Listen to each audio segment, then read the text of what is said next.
Devon. Devon.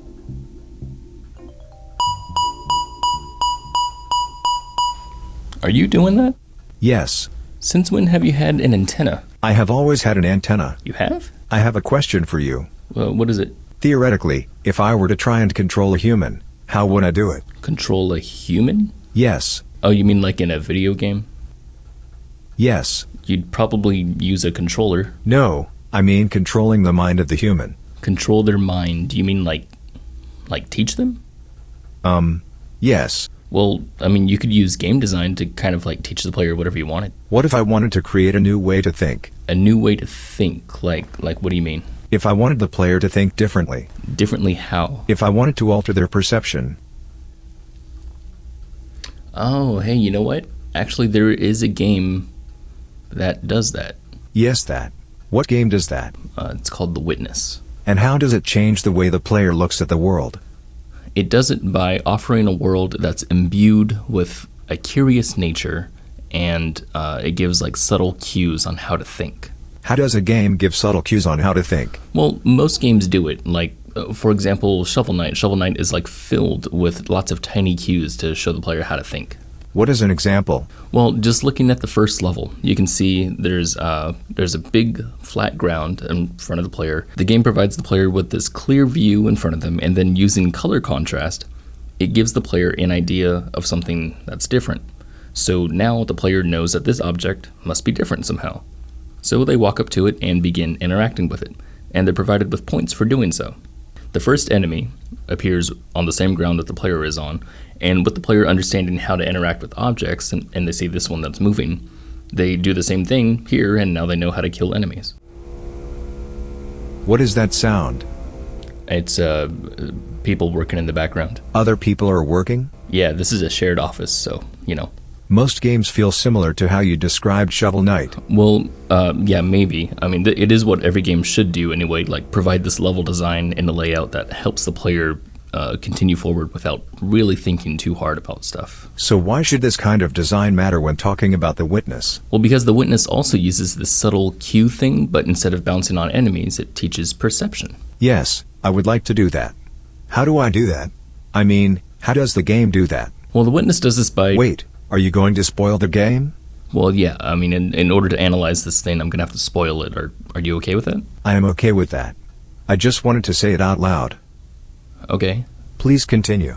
Okay, well, the Witness teaches the player how to perceive the world differently, but it uses like the same kinds of small steps that you would use in Shovel Knight. So just to get you up to speed, the Witness is about solving these little puzzles that are on monitors.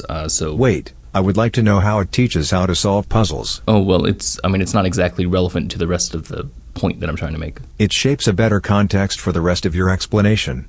Okay. Well, in the beginning of The Witness, there is a long hallway that you begin in, where there's a door at the very end. And once you walk down the hallway, then you're presented with a monitor that has a line on it. You click on the line, take control of a dot, and then lead it to the end, and the door opens. And once that happens, then you proceed through the door to a cave. Why is there a hallway? What? The hallway serves no purpose. Why did the player not begin at the monitor? Oh, where the hallway is put there to let the player move in a very controlled manner. So the player can still move around, but they know where they're going because there's an obvious goal at the end. Okay.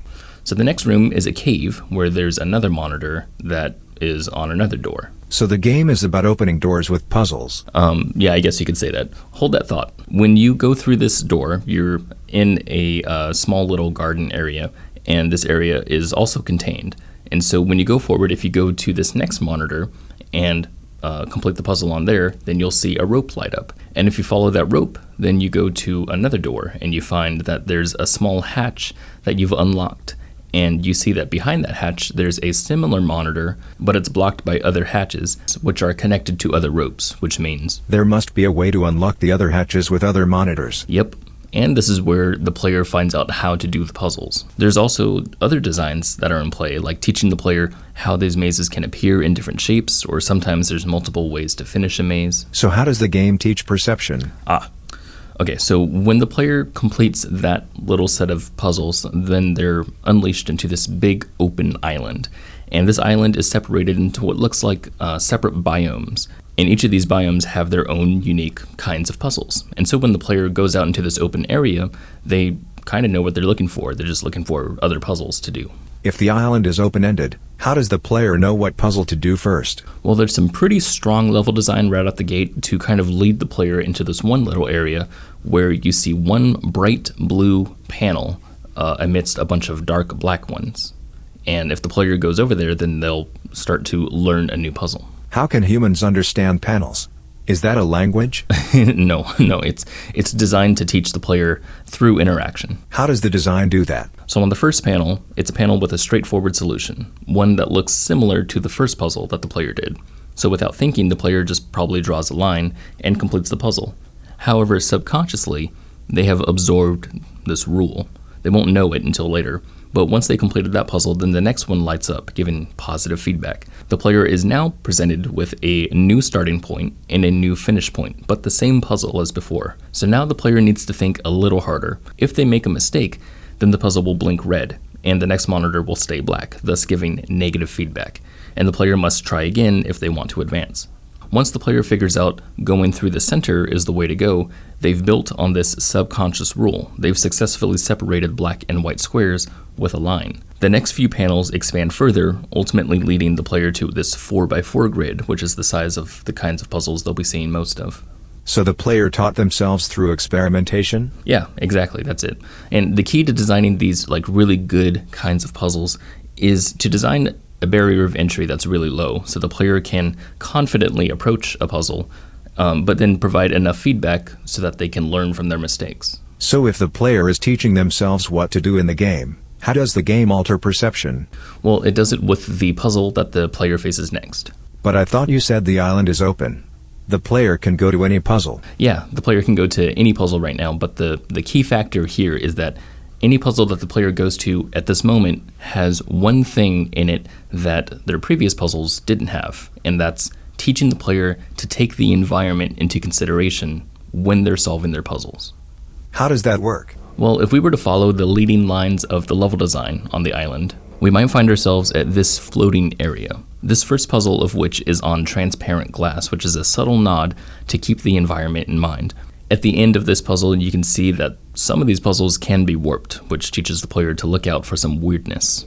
After following these puzzles to their end, you'll be required to complete these puzzles, which have solutions that are dependent on each other, meaning the player can no longer only focus on one monitor for the solution. They need to take into consideration all the monitors, or at least multiple. Once you've completed those, then you're presented with this giant laser beam that blasts into the distance, leading the player to somewhere where the environment plays a very big role.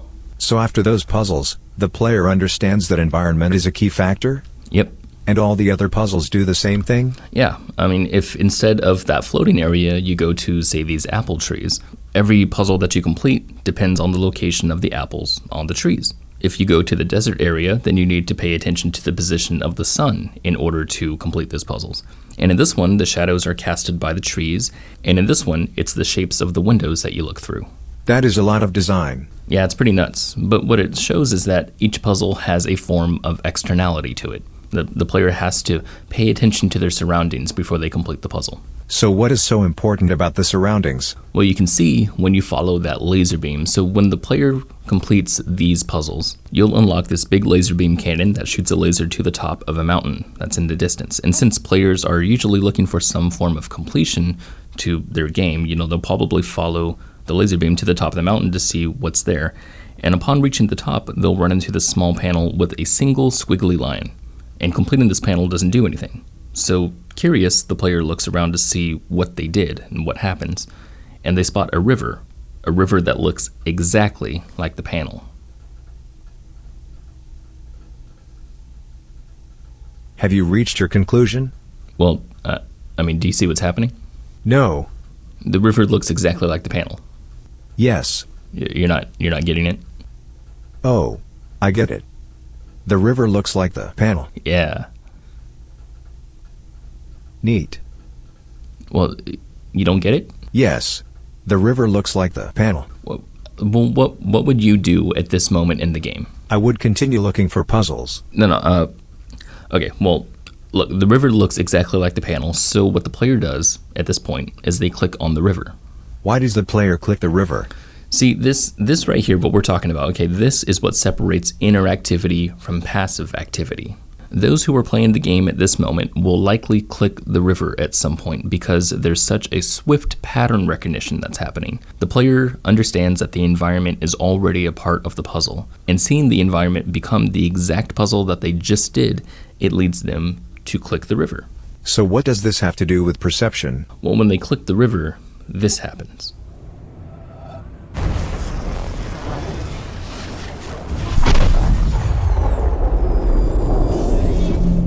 That was unexpected. Exactly. And expected at the same time. Yeah, see, now you're getting it. Is this what it is like to be human? To expect the unexpected? Yeah, pretty much. But then life is absurd. What is the meaning of human life? Don't get too existential. I'd rather not question the meaning of existence at the moment. Okay. So at this point, the player was shown a puzzle that exists without a panel. And if you notice, when we completed the puzzle, these little sparkles come up and they travel around in the air and then they go back downward. Where do they go? That is the exact question that solidifies this mindset. If you follow the sparkles downward, then you'll see that they connect to a big black obelisk.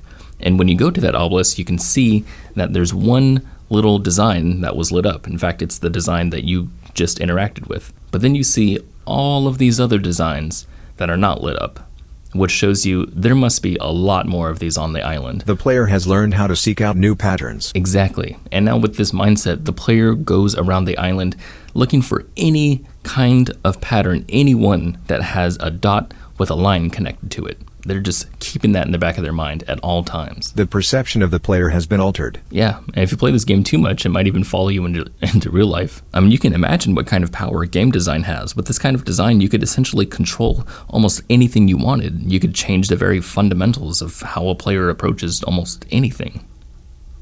Joe? Joe? Hello, Devon. You good? That was fascinating. Thank you for the instructions, analysis. Yeah, it's a pretty mind-bending thing, and there's so many like subtle designs that are about these puzzles freaking everywhere in this game. I would love to talk about it sometime. I will ask if anyone wants to hear more.